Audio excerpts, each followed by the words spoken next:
Alright, well this is the stage we're at now. So I've sanded all the pieces and that was really the majority of what I was doing, and I cut them all. There was nothing exciting, so I didn't view me cutting them or anything, and I didn't even use the router. I actually just softened the edges with my sander.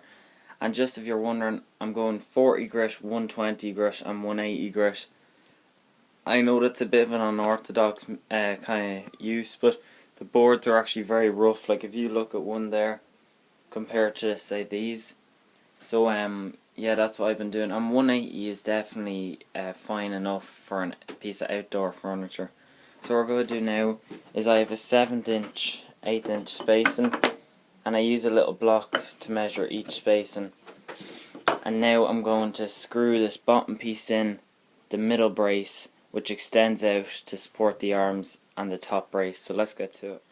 Alright, so guys, I've measured the distance here, which needs to be 21 inches, and I put an even gap across the lot of them.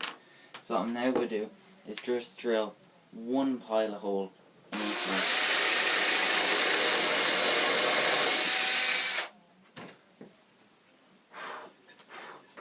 Alright, so I'm now going to put some glue on. Make sure you have water resistant glue, because obviously it's going outside, so you won't want this normal glue. It does kind of hold up, but you're better off having some water resistant glue. So I'm not going to worry about spreading it really, because I don't think it's really that necessary. There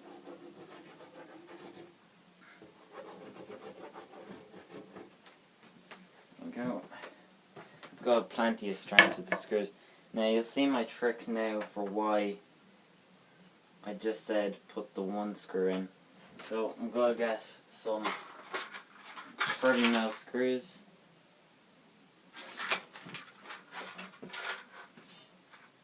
Like this. Put your drill driver in. Now the reason why I said just put one in is because once you put one in,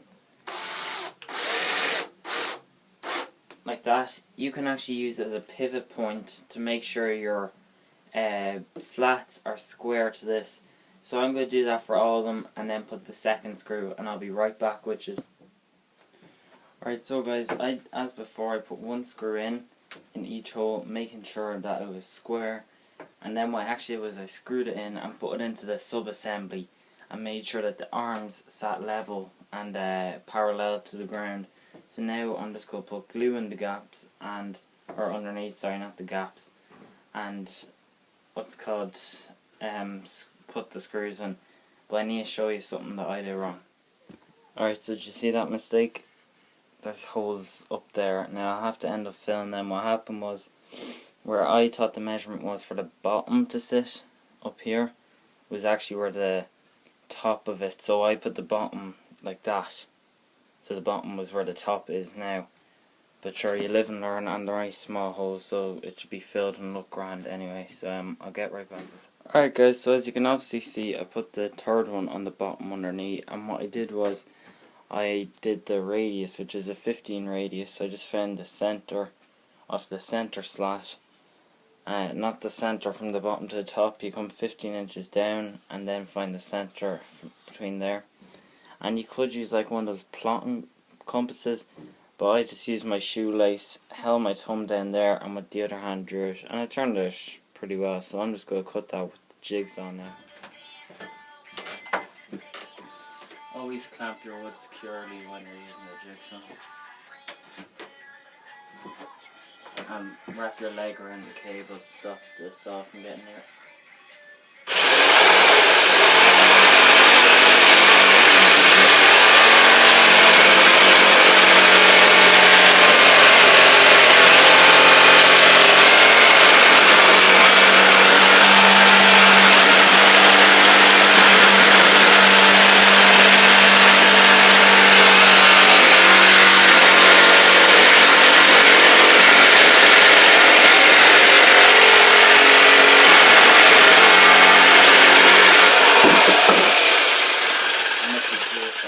Nice smooth cuts.